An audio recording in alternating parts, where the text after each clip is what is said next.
lahy sy tomboko vavy. Tonga zao le vaccine dia efa mifanaretsaka zany zay concerné amin'le vaccine hoe zay nisoratra anarana mialoha araka ny teny amin'ny fitondram-panjakana hoe ny ministère amin'ny fahasalamana dia mitafika dia ny marefo sans sokiolona dia hatreto aloha zany efa misy fanentanana ny amin'ny fokotany rehetrarehetra zay soratra anarana dia manantona any amin'ny bran fokotany angambany.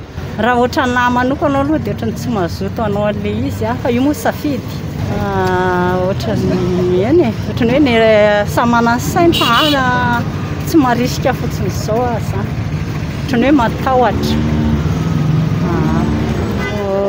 Fahitako anazy manokana aloha zao raha ohatra aminahy manokana dia tsy ampy fahafantarana momba anazy hoe inona le vaccine dia fomba ahoana inona daholo ny zavatra mifangaro aminy dia inona ny soa azy mety ho azon'ny olona aminy ankoatran'le aretina. Raha ohatran'le vaccine tika eto Madagasikara aloha zany dia ohatrany tsy hitako sy ilaina an'le izy président raha tsy mety manoka inona raha moa ny anaovana an'io.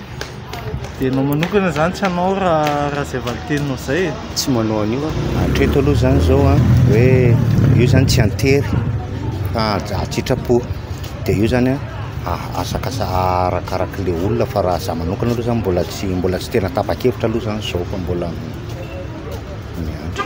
Raha za manoka aloha ohatrany mbola tsy vonona mbola tena tsy vonona aloha. Anao manokana sy ny fianakavianao zany dia tsy anao an'le vaccine avy dia ohatr'izay zay hoa le tsy fahafantarana anazy sy le zavatra tsy ampy fahafantarana zany amin'le fomba fanaovana anazy.